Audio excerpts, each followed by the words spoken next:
Esta es la historia de una enfermedad que afecta al motor mismo de la vida.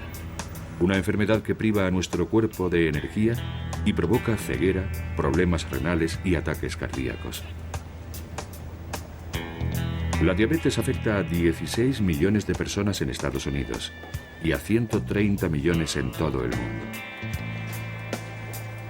Las cifras crecen a tal ritmo que si no se encuentra una cura pronto, en el año 2030 será la primera causa de muerte en el mundo.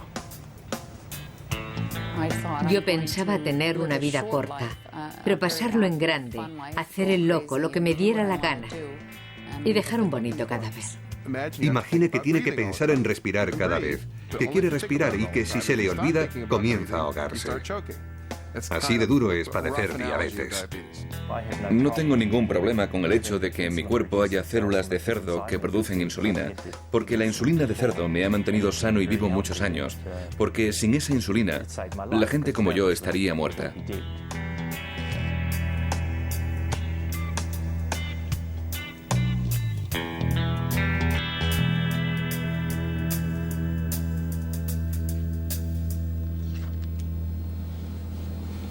Lori McDonald, de 41 años, padece diabetes. Una enfermedad que de manera imperceptible va consumiendo su cuerpo, acortando su vida. Lori nunca puede olvidar que tiene diabetes porque debe inyectarse insulina 4 veces al día para seguir viva. Cuando alguien padece diabetes, también se dice que tiene azúcar en la sangre. El azúcar en sangre o glucosa es el combustible que hace funcionar nuestro cuerpo. Inunda el torrente sanguíneo después de haber comido y recorre el cuerpo para que lo absorban nuestras hambrientas células. Sin embargo, la glucosa no puede pasar directamente de la sangre a las células. Para atravesar las membranas celulares, la glucosa necesita la ayuda de una hormona llamada insulina. Los diabéticos como Lori no producen insulina. Las células de su cuerpo no pueden conseguir la comida que necesitan de forma natural, y sin su inyección de insulina, Lori moriría. Pero la insulina artificial no es una cura, porque a diferencia de la insulina natural, no puede mantener el nivel de azúcar en sangre estable. Aunque compruebe sus niveles de azúcar 4 veces al día, Lori jamás estará completamente segura de tenerlo bajo control. Por la noche, mientras duerme, su cuerpo a veces se queda sin glucosa, privando al cerebro de su suministro de energía, y sin saberlo, Lori cae en coma. Mi diabetes está en un punto ya que no me doy cuenta de cuándo paso de estar dormida a inconsciente. Así que generalmente no sé cuándo voy a perder el conocimiento. Y es mi hijo quien me encuentra con convulsiones o peor. Y acabo por despertarme en una ambulancia o en el hospital.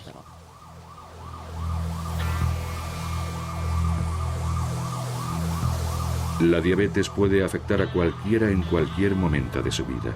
La mayoría de los diabéticos desarrollan esta patología en la edad adulta, pero entre el 5 y el 10% la padecen durante casi toda su vida. Caray, mira esta, mira. Sí, ahí todavía no era diabética. Mira qué pinta tan buena tenía eso. No solíamos comer dulces porque mi madre era diabética y tenía miedo de que, bueno, tú eres la única en la familia que padeces diabetes. Bueno, que padecías, pero por aquel entonces ya tenía miedo de que desarrollaras la enfermedad. Por eso no dejaba que comieras muchos dulces.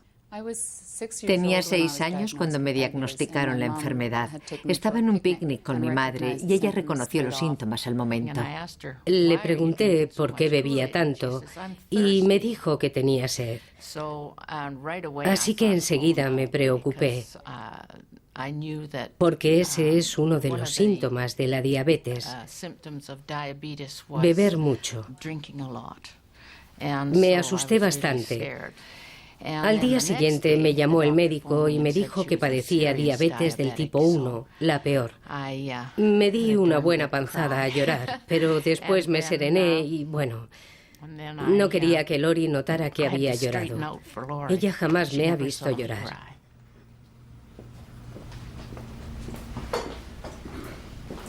Para Lori, de 6 años de edad, y sus padres, la vida cambió de la noche a la mañana. Ahora tenía que controlar su dieta y el ejercicio físico que realizaba, además de inyectarse insulina cada pocas horas. Recuerdo en concreto cómo el médico me decía que pasarían al menos 10 años antes de que se encontrara una cura para la enfermedad. Y yo por entonces tenía 6 años y medio. Y me aterrorizó la idea de que faltara todavía tanto tiempo. Porque para entonces ya tendría 16 años. Sería casi una adulta y ya no podría hacer nada divertido.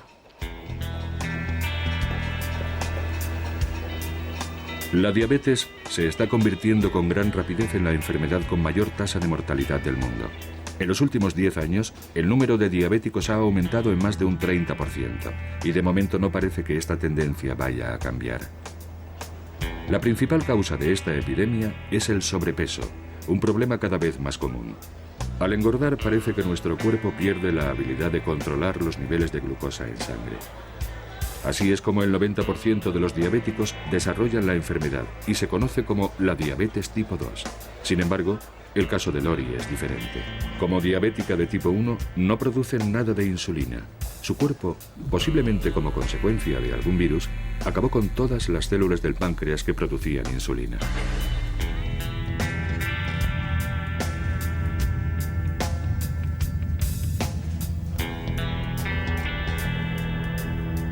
En la ciudad natal de Lori, Edmonton, Canadá, los médicos estudian nuevos tratamientos. El doctor Edmond Ryan dirige la clínica universitaria para el tratamiento de la diabetes. Todos los días atiende a pacientes que sufren complicaciones debidas a la enfermedad. Es una enfermedad muy grave porque provoca muchas otras patologías. Una persona con diabetes tiene mayor riesgo de padecer problemas cardíacos y accidentes cerebrovasculares. También de sufrir enfermedades renales, ceguera, daños en los nervios que pueden desembocar en amputaciones. Y todo esto sin olvidar otros problemas sexuales e intestinales. Las implicaciones y ramificaciones de la enfermedad son terribles. ¿Llevas un registro de tus niveles de azúcar? Sí. ¿Cada cuánto tiempo compruebas tus niveles? Para minimizar las posibles complicaciones, los diabéticos deben llevar un control estricto de sus niveles de glucosa en sangre y compaginar una dieta equilibrada y ejercicio regular con las inyecciones de insulina. Es un arte impreciso que requiere un compromiso total. Veo que por la noche lo tienes algo más alto. ¿Es por algo que comes? Hay que encontrar el equilibrio entre el ejercicio, que tiende a bajar el nivel de glucosa en sangre, la insulina que hay que inyectarse para bajar el nivel de azúcar y la comida que hay que ingerir que vuelve a subir los niveles de azúcar. Un enfermo de diabetes tiene que compaginar la dieta y el ejercicio con la insulina que se inyecta todos los días con cada comida. Esa es su lucha y es bastante dura. Hoy casi nadie recuerda lo que suponía padecer diabetes antes del descubrimiento de la insulina. Las salas de los hospitales estaban llenas de pacientes, muchos de ellos niños. Sus cuerpos se consumían en una larga agonía. Guardo un libro de texto de 1916 y en el apartado donde habla de la diabetes tipo 1, dice que el tratamiento es llevar al paciente al hospital y suministrarle solución fisiológica, es decir, suero. Con esto de 11 casos, 2 se recuperaban lo suficiente para redactar su testamento, después morían igualmente. Aquel era el futuro de los enfermos en los años anteriores al descubrimiento de la insulina. El gran avance en el tratamiento de la diabetes se produjo en Toronto, Canadá, en 1921, cuando Frederick Banting y Charles Best consiguieron lo que muchos otros habían intentado sin éxito. Extrajeron insulina del páncreas de un perro. 8 cc's of extract given at 12 midnight. Al volver a inyectar esa insulina en perros diabéticos, casi todos volvían a la vida de forma milagrosa. It's a resurrection. Charlie! El descubrimiento de la insulina fue uno de los grandes logros médicos de la historia. De la noche a la mañana, los diabéticos conseguían escapar de una muerte segura. It isn't toxic after all, it works. Sin embargo, esta hormona no era la cura milagrosa que todos creyeron en un principio. La diabetes seguía matando, aunque no tan rápidamente.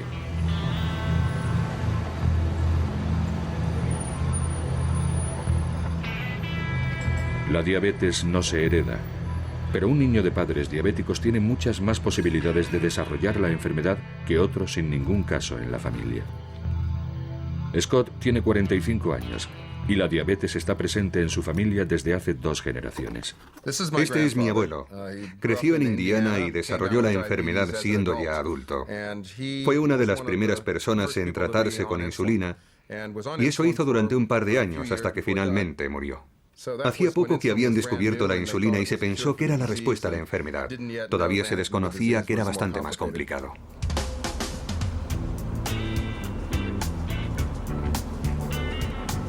Me diagnosticaron diabetes cuando tenía 22 años. Iba camino de Luisiana para ver a un amigo.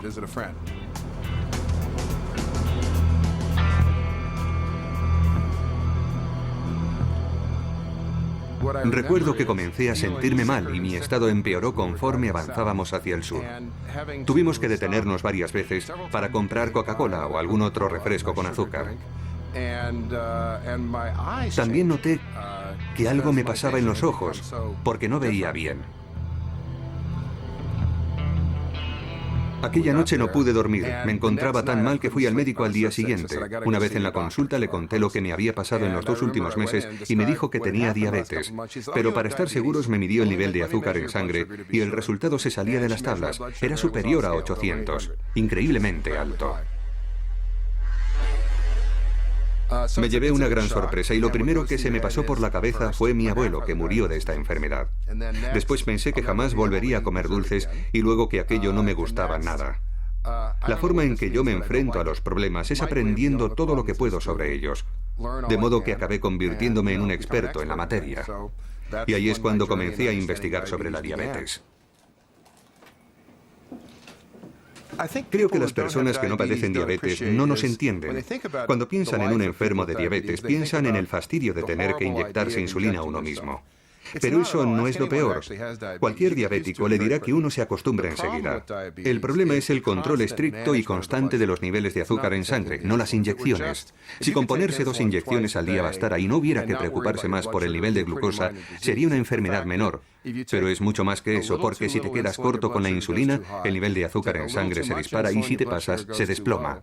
En la actualidad uno tiende a mantener los niveles lo más bajos posibles, así que por lo general estamos más cerca de caer en un coma hipoglucémico.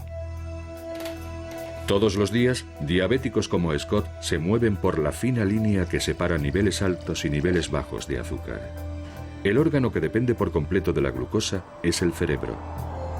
Cuando el nivel de glucosa de Scott cae demasiado, su cerebro deja de funcionar y cae en un coma diabético. Pero tener un nivel alto de glucosa en sangre es igualmente peligroso para la salud de Scott. Deteriora su cuerpo silenciosamente y de forma gradual, corroyendo y dañando los vasos sanguíneos que alimentan órganos como los ojos, los riñones y el corazón. Lori lleva casi toda la vida conviviendo con la diabetes. Cuando se quedó embarazada de su hijo Ben, la diabetes y el estrés al que sometió a su cuerpo le dañaron los riñones. Le dijeron que no viviría mucho.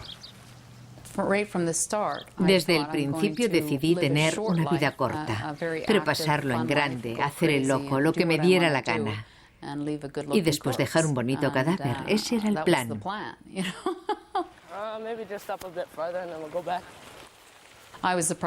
Me sorprendió llegar a los 30, la verdad. De todas formas, yo siempre le hablaba a mi hijo de mi situación. Intentaba prepararle para mi muerte. Quería que supiera la verdad y cómo cambiarían las cosas cuando yo faltase.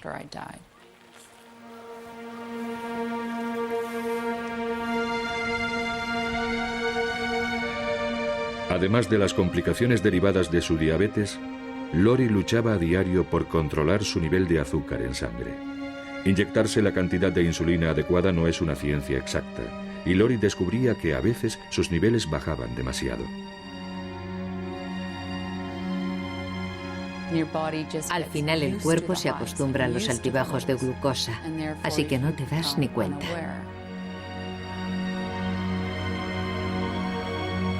Cuando el nivel de glucosa baja demasiado, la mayoría de los diabéticos se sienten débiles o tienen temblores, pero el cuerpo de Lori no mostraba ningún síntoma. Comenzó a sufrir desvanecimientos debidos a la escasez de glucosa en sangre, convirtiéndose así en un peligro para sí misma y para los demás.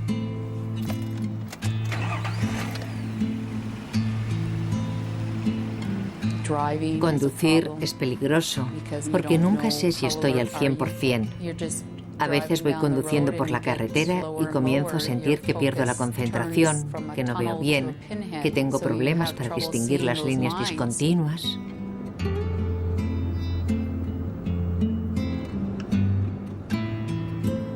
Te olvidas de a dónde vas. No sabes a dónde vas. Porque vas tan concentrada en llevar el coche por tu carril que eso es lo único en lo que te fijas hasta que tienes el accidente. Cuando me encontraron, cuando llegaron la ambulancia y la policía, estaba en una parte de la ciudad por donde nunca iba. ¿Qué hacía allí? No lo sé. Solo seguía las líneas de la carretera. La verdad es que se pasa bastante miedo.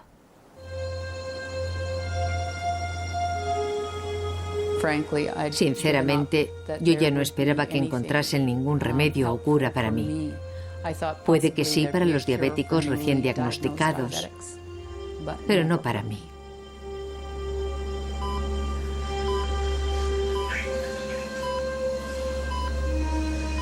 Hasta hace poco, el único tratamiento para la diabetes tipo 1, como la que padece Lori, era un trasplante de riñón y páncreas. Si se encontraban órganos compatibles, los médicos reemplazarían sus riñones desgastados por la diabetes y el páncreas defectuoso. Pero los trasplantes de órganos son peligrosos y con frecuencia fallan. Así que los médicos investigan otros procedimientos que no requieran cirugía mayor y que algún día nos conduzcan a la cura.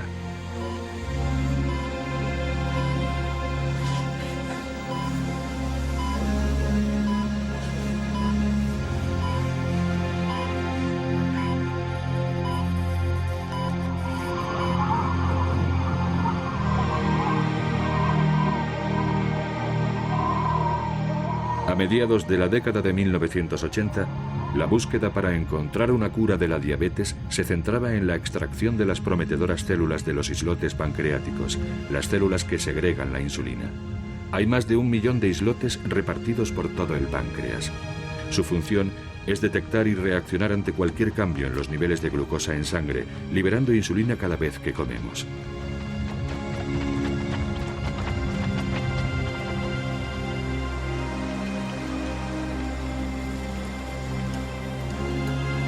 En la Universidad de Alberta, en Edmonton, el doctor James Shapiro pensó que las células de los islotes eran la clave para curar la diabetes. Shapiro es cirujano y ha realizado numerosos trasplantes de riñón y páncreas. Sin embargo, los riesgos de la cirugía le parecían excesivos. Además, estaba convencido de que el trasplante de los islotes era un procedimiento más seguro y eficaz. Cuando trasplantamos el páncreas, trasplantamos un órgano que tiene dos funciones. De todo el páncreas, solo el 1 o el 2% de sus células se dedican a producir insulina. El resto, el 99% restante, está compuesto por células que fabrican jugos digestivos que nos ayudan a digerir los alimentos. Así que si trasplantamos todo el órgano, el reto de la operación no reside tanto en unir todos los vasos sanguíneos, sino en lo que pasa después con esos jugos digestivos. Porque si se produce algún escape o filtración, pueden disolver los tejidos adyacentes y por eso el riesgo de infección es tan alto y las complicaciones que pueden surgir tras la operación tan numerosas. La idea de trasplantar solo los islotes en lugar de todo el páncreas es genial, porque es una forma de librarse de ese 99% de células que no necesitas y que comportan el mayor riesgo en una operación de ese tipo. Además, no hace falta realizar ninguna cirugía, solo necesitas una aguja para colocar las células en el lugar adecuado, así que se trata de una terapia muy atractiva.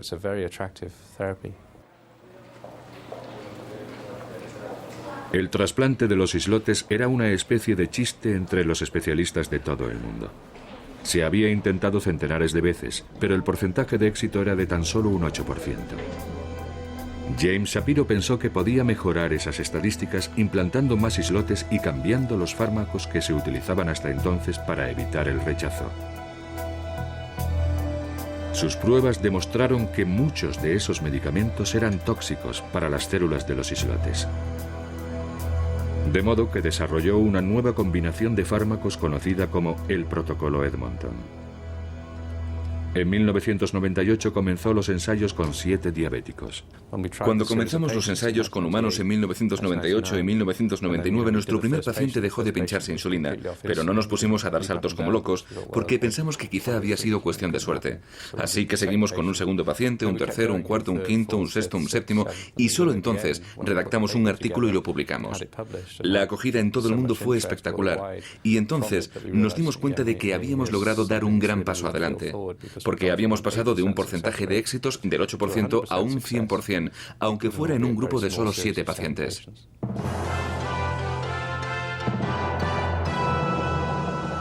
Gran avance en la lucha contra la diabetes. Investigadores canadienses han desarrollado un tratamiento para el tipo más duro de esta enfermedad mortal, que podría eliminar la necesidad de inyectarse insulina. El protocolo de Edmonton era un gran adelanto. Por primera vez, pacientes como Lori tenían una verdadera oportunidad de liberarse de las ataduras de esta enfermedad. Cuando me enteré, me alegré mucho. Pero en realidad no pensé que fuera a funcionar. Porque, bueno, yo ya me había rendido. Así que no me lo tomé muy en serio. Una de las primeras cuestiones que planteamos a los que querían someterse al trasplante de islotes era: ¿cuál es tu mayor preocupación en relación con la diabetes? Si su respuesta era: me da miedo irme a dormir porque no sé si volveré a despertarme, o me da miedo conducir, o me da miedo quedarme solo con mis hijos porque no me fío de mí, eso me daba una idea de la gravedad de su problema y de si podríamos ayudar con el trasplante de islotes. Bien, ahora voy a tomarte la tensión. El trasplante Edmonton es solo una opción para aquellos que padecen una diabetes severa. Los pacientes deben evaluar si el peligro de su diabetes supera al del trasplante, o más concretamente al del cóctel de medicamentos contra el rechazo que tendrán que tomar después de la operación. Un poco alta, ¿no? Aunque podemos conseguir liberarlos de la insulina y proporcionarles un buen control de los niveles de glucosa en sangre, eso tiene un precio. Y lo pagan al tomar fármacos inmunosupresores y al asumir el riesgo de la intervención. Por eso es muy importante que los pacientes comprendan lo que hay en juego. Que no se trata de una simple cura de la diabetes. No es una cura todavía porque cambian la insulina por los inmunosupresores. Si la diabetes es grave, quizá les merezca la pena. Y es entonces cuando nos ponemos manos a la obra. Me daba igual cuáles fueran los efectos secundarios, si me proporcionaba un control fiable al 100%, si recuperaba mi vida. ¿Cómo me podían importar los efectos secundarios?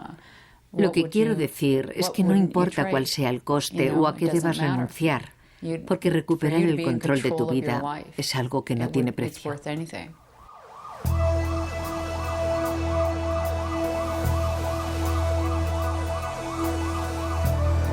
El mayor proveedor de células de los islotes son los accidentes de tráfico con víctimas mortales, pero solo 1/3 de esas personas son donantes, así que el número de órganos disponibles para trasplantes es solo una fracción de la demanda. El doctor Jonathan Leakey es el jefe del laboratorio de aislamiento de islotes de Edmonton. Un páncreas humano contiene hasta 1 millón de células islote, pero más de la mitad se pierden en el proceso de su extracción, de modo que tienen que morir 2 personas para realizar un solo trasplante. Este es un páncreas pequeño. Normalmente son el doble de grandes.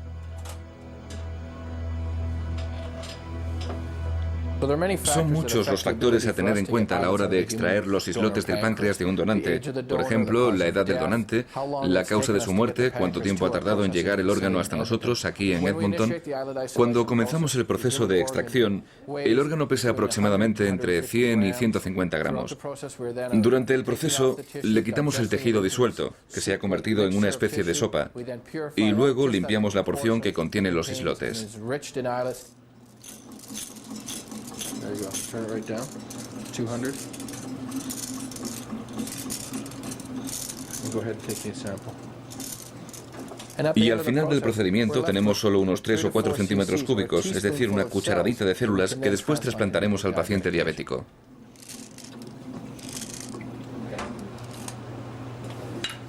El proceso de extracción de los islotes dura unas 8 horas.